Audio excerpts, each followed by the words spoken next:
The metal chair creaked under Zethkar's weight as he shifted his massive frame. His dark green skin showed patches of scarred tissue where human weapons had found their mark.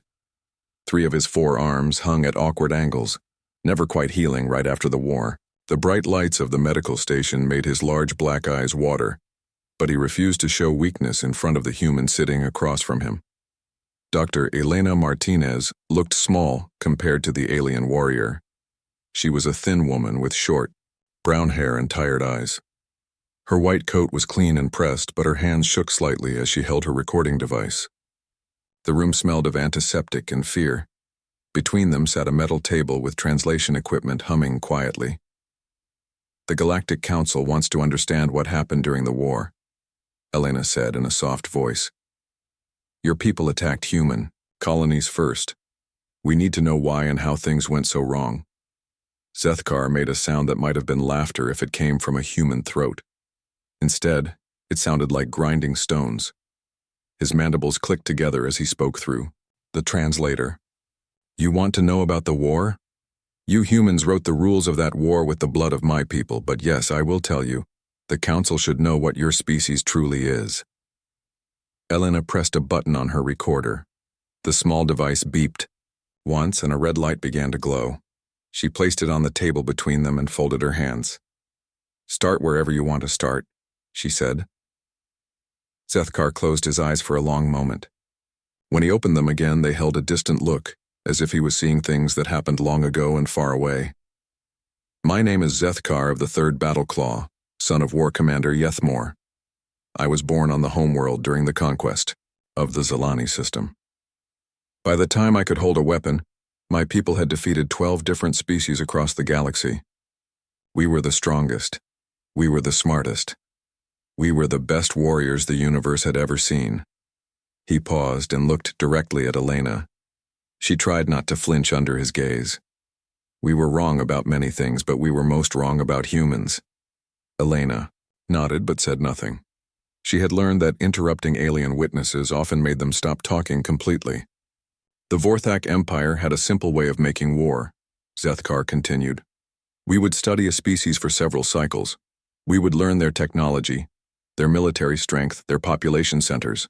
Then we would attack their weakest colonies. First, most species would surrender when they saw our power. Those who did not surrender would be crushed quickly." His good arm moved to touch a scar that ran across his throat. The mark was thin and precise, clearly made by some kind of blade. Every species we conquered followed the same pattern. Their military would fight bravely for a time. Their leaders would make speeches about honor and freedom. But when we killed enough of their soldiers and destroyed enough of their cities, they would always ask for terms. They would always choose to live as our servants rather than die as free beings. Elena made a note on her tablet. The sound of her stylus scratching seemed loud in the quiet room. "Humans appeared to be the same as all the others," Zethkar said. "Your colonies were far from your homeworld. Your technology was inferior to ours. Your ships were smaller and slower. Your weapons were primitive. Intelligence reports said you had not fought a major war in over 60 standard cycles." He shifted, in his chair again, and Elena could see pain flash across his alien features. "War Commander Thakmor was given command of the human campaign. He was my clutch brother, born from the same egg pod as me. He was eager to prove himself worthy of higher rank. The conquest of humanity was supposed to be his moment of glory." Elena looked up from her notes. "What made the Council choose humans? As a target?" "Your species had been expanding into systems we wanted," Zethkar replied. "You had colonies with valuable mining operations and farming worlds. But more than that, intelligence said humans were weak. You had too many different governments. You argued among yourselves. You spent time and resources on art and entertainment instead of weapons and war." His mandibles clicked again in what Elena was beginning to recognize as bitter amusement. "We thought you were soft.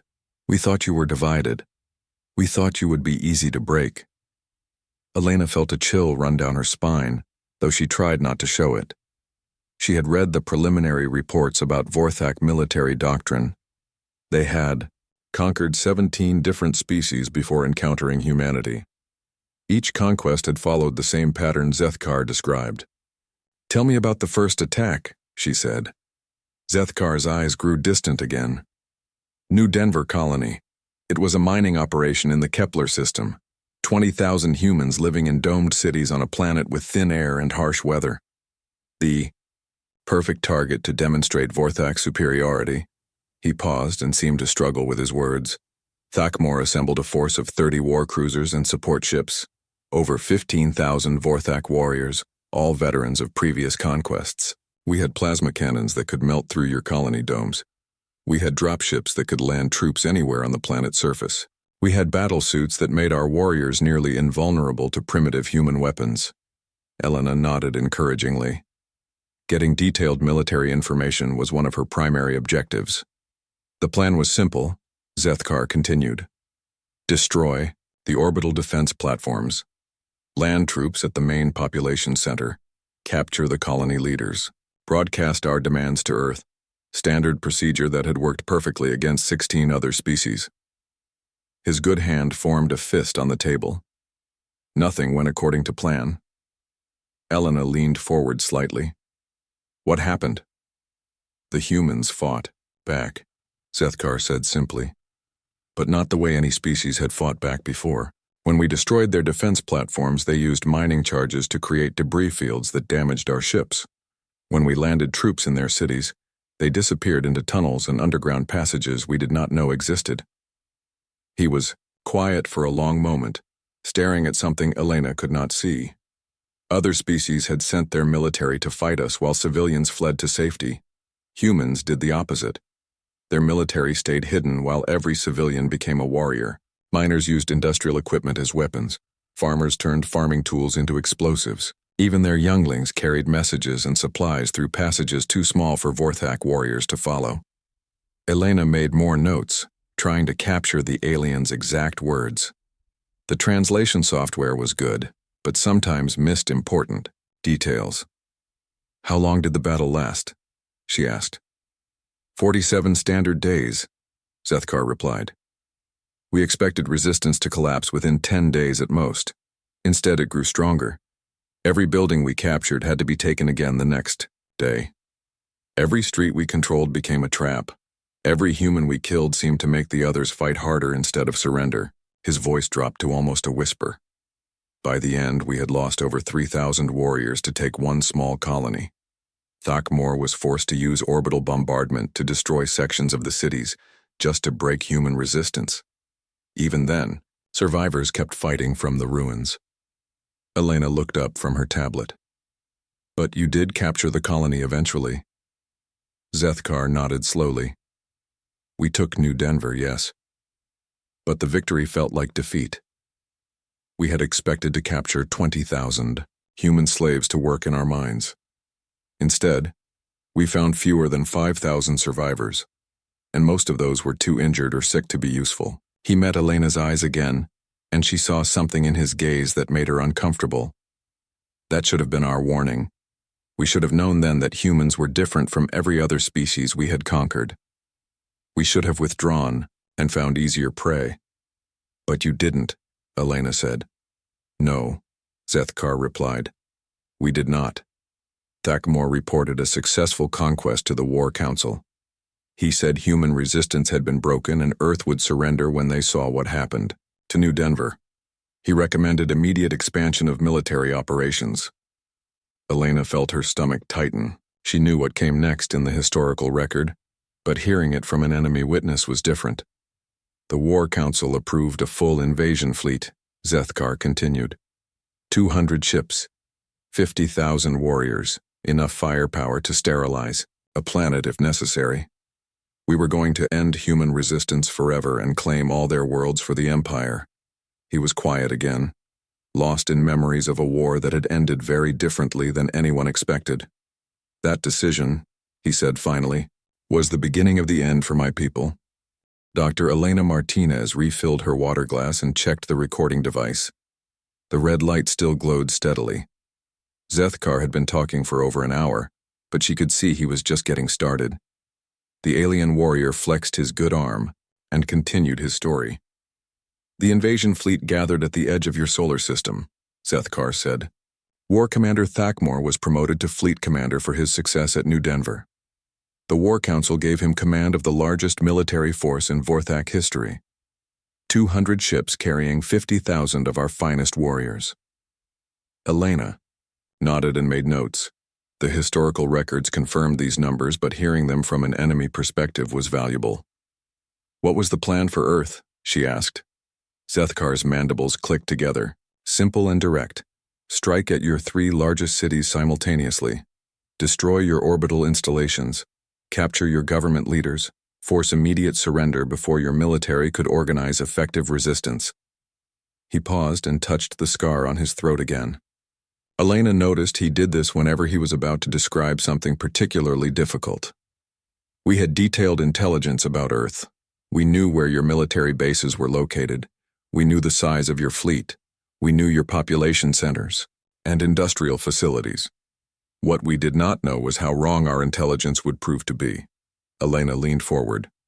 What do you mean? Our spies told us humans were peaceful traders and explorers. They said your military was small and designed only for defense. They said your people were soft and would panic when faced with real war. Zethkar made that grinding sound that passed for bitter laughter among his people. They were right about some things and completely wrong about others. Yes, your military was smaller than ours. Yes, your weapons were less advanced. Yes, your ships were slower and weaker. But they missed the most important thing about humans. Elena waited for him to continue. They missed your capacity for adaptation. They missed your willingness to sacrifice everything for survival. Most importantly, they missed your ability to turn every civilian into a warrior when threatened. Zethkar shifted in his chair, his damaged arms hanging awkwardly at his sides. The first sign something was wrong came when we entered your solar system. Your military did not meet us at the edge of your territory as expected. Instead, they retreated toward Earth, destroying navigation beacons and communication relays as they withdrew. Elena made a note. This matched human military doctrine from the period. Trade space for time while preparing defenses. Other species had tried similar tactics, Zethkar continued. Usually it just delayed the inevitable. We assumed humans were buying time to evacuate their leaders or hide their most valuable resources. We were partially correct but missed the bigger picture. He was quiet for a moment, his large black eyes staring at nothing. The attack on Earth began at dawn in your largest city sectors. Dropships carrying assault troops landed in New York, London, and Shanghai simultaneously. Orbital bombardment platforms targeted your military installations. Everything went according to plan for exactly 37 minutes. Elena looked up from her tablet. What happened after 37 minutes? The humans started shooting back, Zethkar said simply. But not just military forces, everyone. Construction workers used heavy machinery to attack our dropships. Police officers coordinated civilian evacuation while fighting trained Vorthak warriors. Even younglings threw explosive devices from building windows. His voice grew quieter as he remembered. In New York, a human female named Lisa Chen commanded the local defense forces. Intelligence said she was a minor administrator with no combat experience. They were wrong. She turned the entire city into a fortress. Elena recognized the name from historical records. Commander Lisa Chen had become a hero of the war, though she died defending Manhattan. Chen did not just defend military targets, Zethkar continued. She organized civilians to support the military effort. Factory workers started producing ammunition and medical supplies. Office workers became communication specialists. Restaurant cooks fed troops and refugees. He paused and his mandibles clicked again. Most disturbing was how quickly humans adapted to our technology. Within hours of the first attacks, they were using captured Vorthak weapons against us. Within days, they had figured out how to override our communication systems. Helena made careful notes. Human technological adaptability had been crucial during the war. Tell me about the civilian resistance, she said. Zethkar's good hand formed a fist on the table. There was no distinction between military and civilian resistance. Every human seemed to consider themselves a warrior when their world was threatened. This was completely outside our experience. He was quiet for a long moment, clearly struggling with painful memories. In London, I personally led an assault on what intelligence said was a civilian shelter.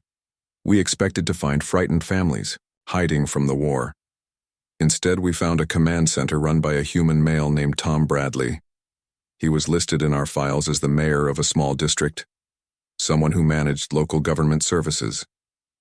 Elena waited patiently for him to continue. Bradley had turned the entire underground transport system into a military network. Civilians moved weapons and supplies through tunnels we did not know existed. Children as young as 12 carried messages between resistance cells.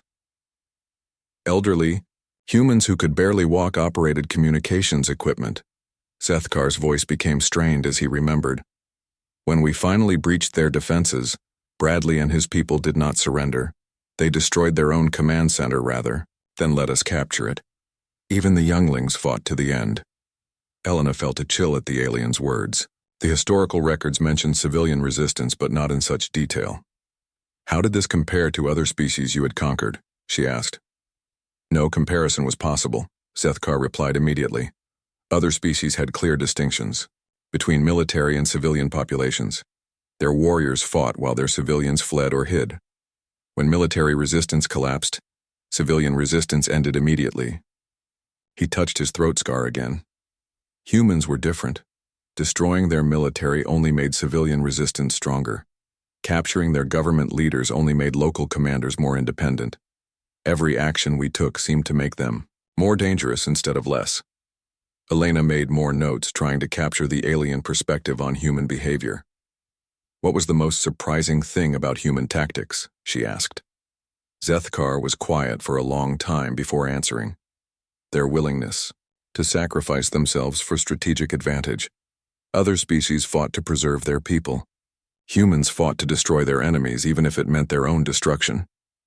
He met Elena's eyes directly. In Shanghai, a human pilot named Susan Wright flew her damaged fighter directly into one of our command ships. She could have ejected safely, but chose to die to take the ship with her. This was not unusual. It was typical human behavior. Elena felt her stomach tighten. She had read about kamikaze tactics during the war, but hearing about them from an enemy witness was different. The worst incident happened in Australia, Zethkar continued. We cornered a group of human civilians in a mining facility, men, women, and younglings. We offered them the standard terms: surrender and live as servants of the Empire. His voice dropped to almost a whisper. A human male named Jake Morrison answered for the group. He was a simple mining engineer with no military training. He looked at me and said, "Humans do not become servants."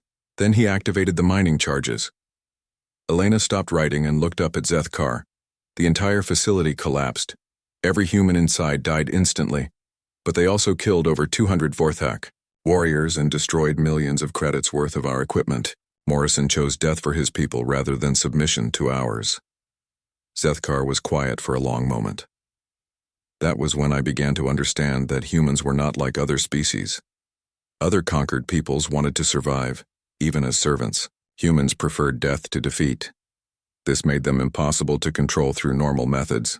Elena resumed taking notes, though her hands were not entirely steady. How long did the initial invasion last? She asked. 43 days of continuous fighting in the major cities, Zethkar replied. We expected resistance to collapse within a week.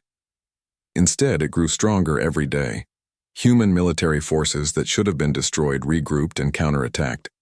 Civilian populations that should have fled kept fighting. He flexed his good arm, working out stiffness from sitting too long. By the end of the 43 days, we controlled the areas our troops physically occupied, but nothing else. Human. Resistance cells operated freely throughout the rest of the planet. Our supply lines were constantly under attack. Our communication networks were compromised. Our troops were exhausted and demoralized. Elena looked up from her tablet. But the invasion was successful, according to Vorthak records. Zethkar made that grinding laugh sound again. Thakamor reported victory to the War Council. He said Earth, was under Vorthak control and human resistance was broken. He requested additional troops to secure the conquest and begin resource extraction. Was that accurate? Elena asked. It was a lie, Zethkar said bluntly. We held only the ground hour. Warriors stood on. The moment they moved, humans reoccupied the area. Elena noticed Zethkar's breathing had become heavier. The alien warrior's large chest rose and fell in an irregular pattern. His good hand gripped the edge of the table, and she could see the stress of remembering was taking its toll on him. You need a break? She asked quietly. Zethkar shook his massive head. No. The Council must hear all of it. They must understand what your species is capable of when threatened. Elena refilled both their water glasses and checked the recording device. The conversation had been going for nearly 3 hours, but she sensed they were reaching the most important parts of his account. Tell me what happened after Earth, she said. Zethkar's mandibles clicked together rapidly. A sign Elena had learned meant he was agitated or nervous. The War Council received Thakmor's victory reports and made their next decision. If Earth was truly conquered, then humanity's remaining colonies would be easy targets. They authorized attacks on 12 different human settlements across 4 star systems. He paused and touched his throat scar. What they did not know was that Earth had never truly fallen. What they also did not know was that humans had used the invasion as a learning experience. Every tactic we used, every weapon we deployed, every strategy we attempted, the humans studied it all and prepared countermeasures. Elena made notes while listening. Human military adaptation during the war had been remarkable, but hearing about it from the enemy perspective was fascinating. The first sign something had changed came at the Centauri mining colonies, Zethkar continued. We sent a standard conquest force, 30 ships, 8,000 warriors. Intelligence said the colonies had minimal defenses and small populations. Easy targets. His good hand formed a fist on the table. The human response was immediate and overwhelming. Instead of waiting for us to attack, they struck first. Ships appeared from nowhere and destroyed half our fleet before we could react. It was impossible according to our intelligence reports. Elena looked up from her tablet. What had changed? Everything, Zethkar said simply. The humans fighting. At Centauri were not the same humans we had faced at Earth. These were faster, better armed, and much more aggressive. They used tactics we had never seen before. He was quiet for a moment, staring at something Elena could not see. A human commander named Robert Kane led their fleet. Our intelligence files said he was a defensive specialist who preferred to avoid combat. The Robert Kane we faced was nothing like those reports. He attacked like a predator hunting prey. Elena recognized the name. Admiral Robert Kane had become one of humanity's most famous military leaders during the war. Kane did not just defend the colonies, Zethkar continued. He hunted our ships across 3 different star systems. Every time we tried to regroup, he appeared with reinforcements and attacked again. We could not escape him. The alien warrior shifted in his chair, favoring his damaged arms. But the ships were only part of the problem. The humans on the ground had also changed. They were not the confused civilians we had fought on Earth. These were trained soldiers with advanced weapons and perfect coordination. Elena made more notes. The rapid militarization of human colonies had been one of the most impressive aspects of the war effort. Tell me about the ground fighting, she said. Zethkar's breathing became even more labored. Captain Amy Foster led their ground forces at Centauri Prime. Intelligence said she was a cargo transport pilot with no combat experience. The Amy Foster we faced was a tactical genius who seemed to predict our every move. He paused and his mandibles clicked rapidly. Foster's troops used Vorthak weapons better than Vorthak warriors.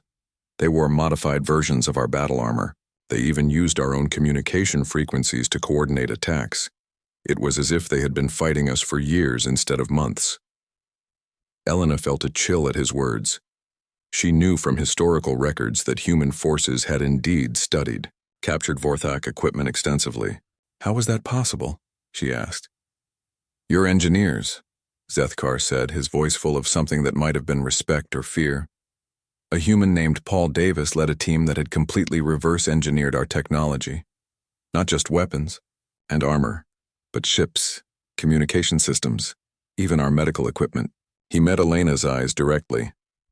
Other species had tried to copy our technology before. Usually they could manage crude imitations that barely functioned. Davis and his team created improved versions that worked better than our originals. Elena made careful notes. The technological intelligence gathering during the war had been crucial to human victory. What made human technology superior? She asked. Zethkar was quiet for a long time before answering. Your manufacturing methods. Vorthak equipment was built by skilled craftsmen using traditional techniques passed down through generations. Human equipment was built by machines that could produce thousands of identical units quickly and cheaply. He touched his scar again. When we destroyed a Vorthak battlesuit, it took weeks to replace. When humans lost equipment, they had replacements within days. We could not match that. Production capacity. Elena nodded and continued taking notes. But technology was not the only change, Zethkar continued. The humans themselves had changed. At Earth, they fought defensively, trying to protect their cities and families. At Centauri, they fought to destroy us completely. His voice dropped to almost a whisper. Dr. Helen Rogers led their weapons research division. She took our plasma rifle designs and created versions that were more powerful and accurate than anything in the Vorthak arsenal. Lieutenant Colonel Steve Martinez trained human soldiers to use our own tactics against us. Elena looked up from her tablet. How did human soldiers compare to Vorthak warriors? Individual Vorthak warriors were still superior in direct combat, Zethkar admitted. We were stronger, faster, and had centuries of military tradition. But humans did not fight as individuals. They fought as a coordinated unit with perfect communication and mutual support. He flexed his good arm, working out stiffness. A single Vorthak warrior could defeat 3 or 4 human soldiers in close combat. But human soldiers never fought alone. They attacked in groups of 10 or 20, with air support, artillery, and electronic warfare assistance. They turned every battle into conditions that favored them. Elena made notes about human tactical coordination. The worst example was the battle at Kepler Station, Zethkar continued. General Carroll Thompson commanded the human defense.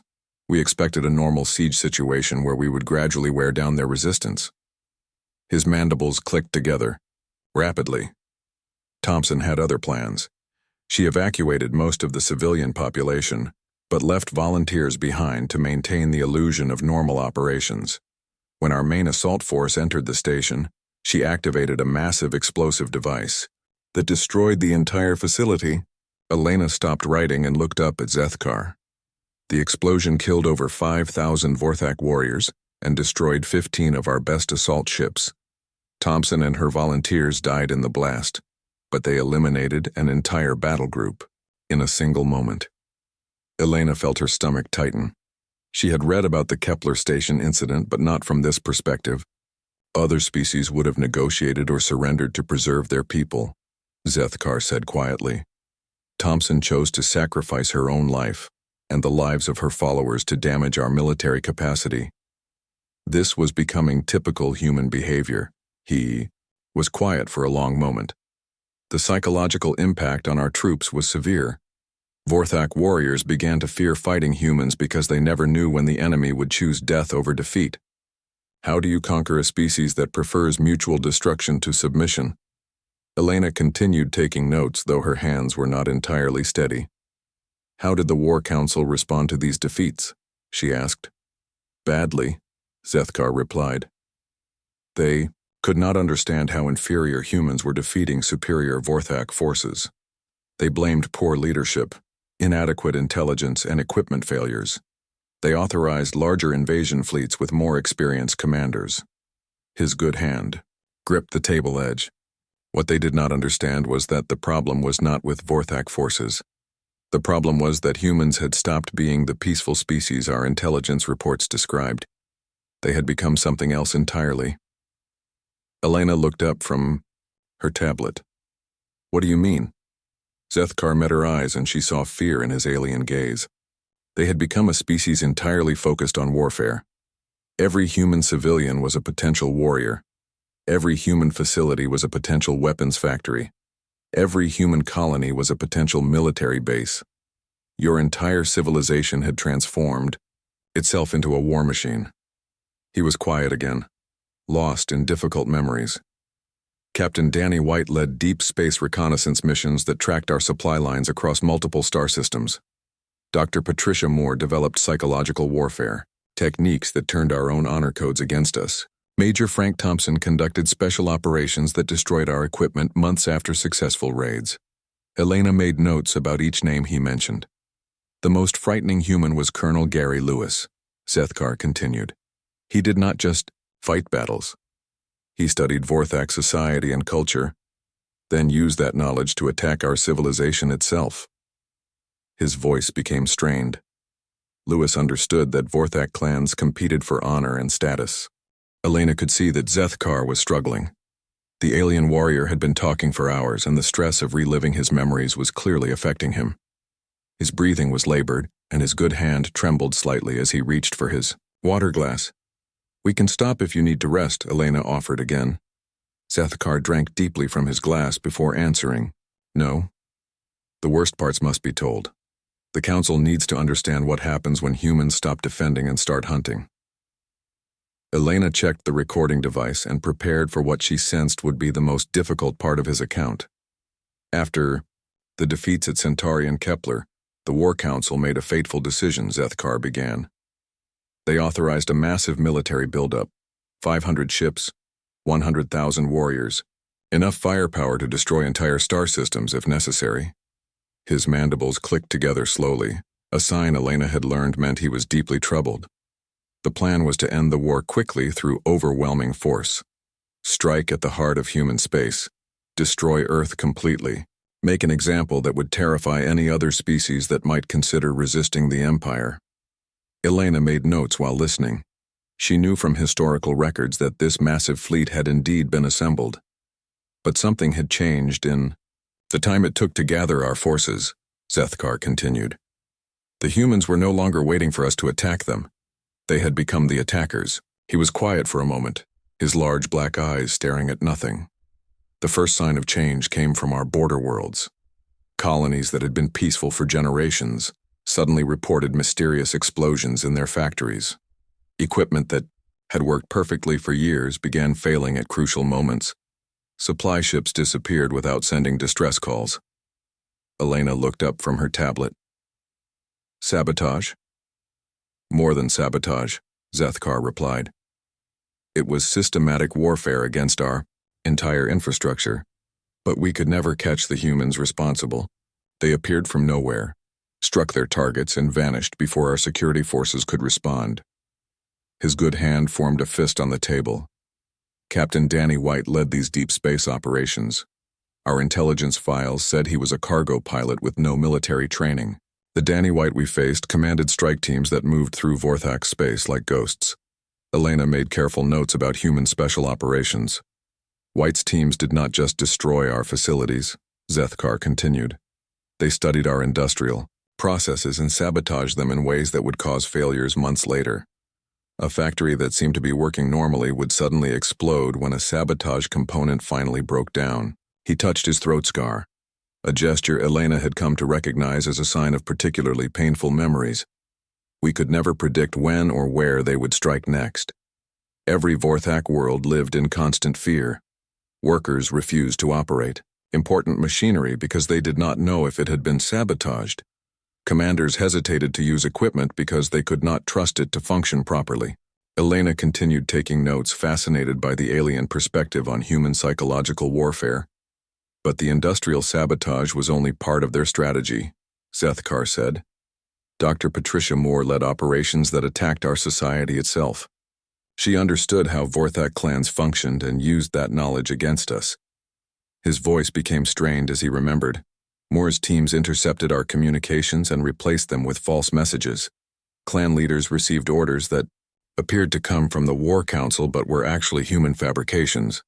Military commanders got intelligence reports that were complete lies designed to make them suspicious of their allies. Elena felt a chill at the implications. Within months, the Vorthak Empire was fighting itself as much as fighting humans. Clans that had worked together for centuries became enemies. Military units refused to cooperate because they suspected each other of treachery. Our unified war effort collapsed into chaos. Zethkar was quiet for a long time before continuing. The most effective human weapon was not their technology or their tactics. It was their understanding of our psychology. They knew exactly how to make us destroy ourselves. Elena made notes about human intelligence operations. How did this affect the planned invasion of Earth, she asked. Zethkar's breathing became even more labored. The invasion never happened. By the time our massive fleet was ready to attack, we were too busy fighting rebellions and clan wars to launch coordinated operations against human space. He met Elena's eyes directly. That was when we realized the terrible truth. We were no longer the hunters. We had become the prey. Elena felt her stomach tighten at his words. Major Frank Thompson led the most frightening human operations, Zethkar continued. His teams did not just attack military targets. They attacked the families of Vorthak leaders, the homes of important commanders, the sacred sites of our religion. His mandibles clicked rapidly in distress. Other species had always followed rules of warfare. Military fought military. Civilians were left alone. Sacred places were respected. Thompson's humans followed no such rules. Nothing was off limits if it helped them win. Elena made careful notes, though she felt uncomfortable with some of what she was hearing. Thompson's most effective operation targeted the Vorthak homeworld itself, Zethkar said quietly. A team of human infiltrators spent months studying our culture and learning our language. They disguised themselves as Vorthak traders and gained access to our most secure facilities. He was quiet for a long moment. They could have planted bombs or stolen military secrets. Instead, they did something much worse. They recorded everything they saw and broadcast it across human space. Suddenly, every human commander knew the location of our most important leaders, our sacred sites, our industrial centers. Elena looked up from her tablet. The implications were terrifying. We had become completely transparent to human intelligence while they remained invisible to us. Zethkar continued. They knew where our leaders lived, what they valued, how they thought. We knew almost nothing about human leadership or decision-making. His good hand gripped the table edge. But the worst was yet to come. Colonel Gary Lewis had been studying Vorthak society for months, learning our weaknesses and preparing for a final assault on our homeworld. Elena felt a chill at the mention of the homeworld attack. Lewis did not bring a massive invasion fleet like we would have used, Zethkar said. He brought 50 ships and 5,000 troops. By traditional military thinking, this force was far too small to threaten our homeworld with its orbital defenses and garrison of 100,000 warriors. He was quiet again, lost in painful memories. Lewis was not thinking like a traditional military commander. He was thinking like a human. He had studied our defenses and found ways to turn them against us. Elena waited for him to continue. Commander Julie Baker led the space battle. Instead of attacking our orbital platforms directly, she hacked into their control systems and reprogrammed them. Our own defenses began targeting Vorthak ships instead of human ones. Zethkar's voice became almost a whisper. Engineer Rick Campbell had spent months learning how our computer systems worked. He did not destroy our technology. He made it work for humans instead of Vorthak. Our communication networks carried human orders. Our defensive systems protected human ships. Our industrial facilities began producing weapons for human forces. Elena stopped writing and stared at the alien warrior. Within hours of the attack beginning, we lost control of our own homeworld's defenses. The orbital platforms that should have protected us were killing our own people. The computer systems that should have coordinated our resistance were helping the humans instead. His breathing was becoming increasingly difficult. Ground fighting was even worse. Lewis had studied our urban planning and knew exactly where to strike for maximum psychological impact. Human troops did not attack military bases or government buildings. They attacked the symbols of Vorthak culture and pride. Elena felt sick as she realized what he was describing. They destroyed the Memorial of Victories where we honored our greatest military triumphs. They captured the Hall of Ancestors where we kept the records of our clan histories. They desecrated the temple of the first egg, where our species was said to have begun. Zethkar was quiet for a long time. Other species had always fought to control territory or resources. Humans fought to destroy our will to resist. They understood that breaking our spirit was more effective than killing our bodies. His voice dropped to barely audible levels. The final blow came when Lewis himself entered the hall of the War Council. Not with an army, but with just 2 guards. He walked into the center of our government and demanded the surrender of the entire Vorthak Empire. Elena could barely breathe as she waited for him to continue. The War Council could have had him killed easily, but they did not. They looked at this single human who had destroyed our civilization with 50 ships and 5,000 troops, and they knew they had been completely defeated. Zethkar met Elena's eyes one final time. That was when I understood the truth about humans.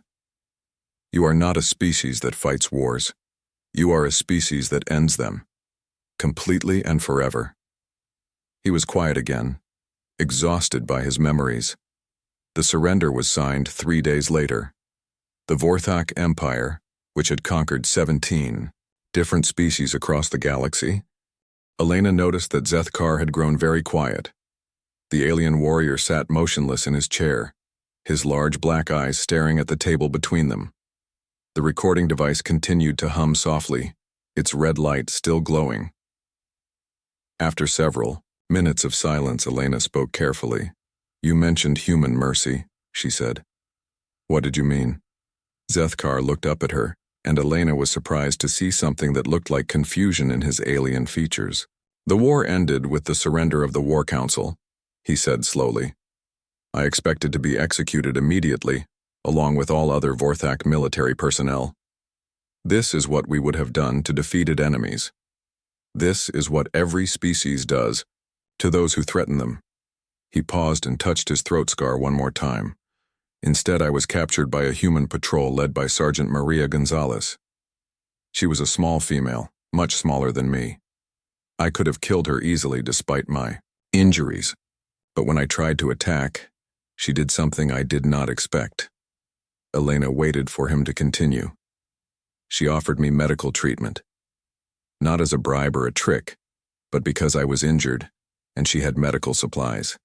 She said humans do not let prisoners suffer unnecessarily, even enemy prisoners." Zethkar's mandibles clicked together slowly. "I refused her help at first. I expected torture or execution. Gonzalez sat down next to me and began treating my wounds anyway. She said I could attack her if I wanted, but she was going to help me, whether I cooperated or not." Elena made notes, fascinated by this different perspective on human behavior. While she worked, Gonzalez talked to me. Not interrogation or threats, just conversation. She asked about my injuries, my family, my home. She told me about her own family back on Earth. She treated me like a person instead of an enemy. His voice became quieter. This was more confusing than any torture could have been. I had been taught that humans were weak because they showed mercy to enemies. But Gonzalez was not weak. She had just helped defeat the most powerful military force in the galaxy. Yet she showed kindness to a defeated enemy who had tried to kill her people. Elena continued taking notes, understanding that she was hearing about a crucial moment in post-war relations. After my injuries were treated, I was taken to a prison facility run by humans. Zethkar continued. I expected harsh conditions, forced labor, perhaps experiments. Instead, I found something impossible to understand. He was quiet for a moment. The human guards treated Vorthak prisoners according to something they called the rules of war. We were given adequate food, medical care, and housing. We were allowed to practice our religion and maintain our cultural traditions. We were even allowed to communicate with our families on the homeworld. Elena looked up from her tablet.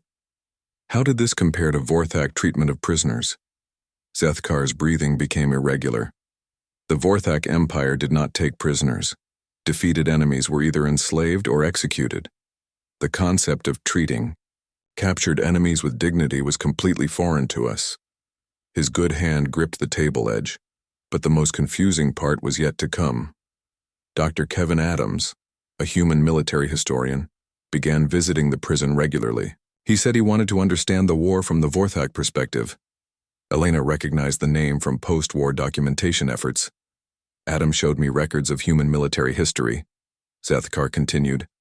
Wars they had fought against each other over thousands of years. The scale of destruction was beyond anything I had imagined possible. His mandibles clicked rapidly. Your American Civil War killed more humans in 4 years than the Vorthak Empire had killed in all our conquests combined. Your World War II involved entire continents and resulted in the deaths of tens of millions of people. Your species had been perfecting the art of warfare for millennia. Elena felt a chill as she realized what Zethkar was learning. Adams explained that the war against the Vorthak Empire was considered small by human standards. 50,000. Casualties over 2 years barely registered in human military history. He said most human commanders had been holding back, trying to minimize damage to both sides. Zethkar was quiet for a long time. I asked Adams why humans had not used their full military capacity against us. He said something that still haunts my dreams. He said humans had learned through bitter experience that total warfare destroys both victor and defeated. They chose to use only enough force to achieve victory, not enough to annihilate us completely. Elena stopped writing and looked at the alien warrior. Adams showed me documents about human weapons that were never used during our war. Zethkar continued. Biological agents that could have sterilized entire planets. Nuclear weapons that could have cracked worlds in half. Computer viruses that could have shut down every piece of Vorthak technology simultaneously. His voice dropped to barely audible levels. He said humanity had protocols for total species extermination, but chose not to implement them. The war I thought represented the full fury of human military might was actually humanity showing restraint. Elena felt her stomach tighten at the implications. Captain Nancy Hill commanded the occupation forces on the Vorthak homeworld. Zethkar said, she could have ruled as a conqueror, taking whatever she wanted and treating us as slaves. Instead, she worked with surviving Vorthak leaders to rebuild our government and economy. He met Elena's eyes directly. Hill established schools where young Vorthak could learn human technology and science. She created trade agreements that gave us access to galactic markets. She even helped us establish diplomatic relations with species we had previously conquered. Elena made careful notes about post-war reconstruction efforts. But the most terrifying revelation came during a conversation with Hill about human military doctrine. Zethkar continued. I asked her why humans had shown mercy to defeated enemies who had tried to destroy them. His breathing became labored. Again. Hill explained that humans had learned from their own history that destroying your enemies completely only creates new enemies. She said it was better to turn former enemies into allies through fair treatment and mutual benefit. Zethkar was quiet for several minutes. Then she said something that made me understand the true horror of what we had awakened. She said the Vorthak War had been fought according to human rules of limited warfare. If humans ever decided to fight, a war with no restrictions, no mercy, and no concern for post-war consequences, the result would be the complete elimination of all other intelligent life in the galaxy. Elena stopped writing entirely and stared at Zethkar. Hill was not making a threat or boasting about human power, he continued. She was simply stating a fact. Humanity possessed the technological capability and strategic knowledge to exterminate every other species in known space. They chose not to use that capability because they understood the moral implications. His mandibles clicked together slowly. She said humans had been where the Vorthak Empire was now. They had fought wars of conquest and domination. They had enslaved other humans and committed terrible atrocities. But they had learned from those experiences and chosen a different path. Elena felt overwhelmed by what she was hearing. The final lesson came when I was released from prison, Zethkar said. Instead of being exiled or restricted, I was offered a choice. I could return to the Vorthak homeworld to help with reconstruction, or I could remain in human space and work with other former enemies to prevent future wars. He was quiet again. I chose to stay and work with the Galactic Council's peacekeeping efforts, not because I had to, but because I wanted to understand how humans had become so powerful yet chosen to be merciful. Elena looked up from her tablet. What have you learned? She asked. Zethkar met her eyes one final time. I learned that true strength is not the ability to destroy your enemies completely, True strength is having that ability and choosing not to use it. Humans are the most dangerous species in the galaxy precisely because they understand the value of restraint. His voice became very quiet. Every other species, including the Vorthok, fights wars to prove their superiority over others. Humans fight wars to end the need for fighting. They do not want to rule the galaxy. They want the galaxy to rule itself peacefully. Elena realized her hands were shaking as she took notes. The Vorthok Empire conquered 17 species by crushing their will to resist. Zethkar continued. Humanity defeated the Vorthok Empire by showing us a better way to exist. They turned us from conquerors into partners in galactic civilization. He was quiet for a long moment.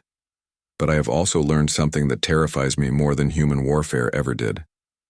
All of this mercy, all of this restraint, all of this peaceful cooperation depends on humans continuing to choose the path of peace. Elena felt a chill at his words. If humanity ever decides that other species cannot be trusted to coexist peacefully, if they ever conclude that the only way to ensure their survival is to eliminate all potential threats, then every other intelligent species in the galaxy will face extinction. Zethkar's good hand formed a fist on the table. The greatest danger to galactic civilization is not human cruelty or human hatred. The greatest danger is human disappointment. If we ever fail to live up to their expectations of peaceful coexistence, they may decide that the experiment in galactic cooperation has failed. He met Elena's eyes one last time.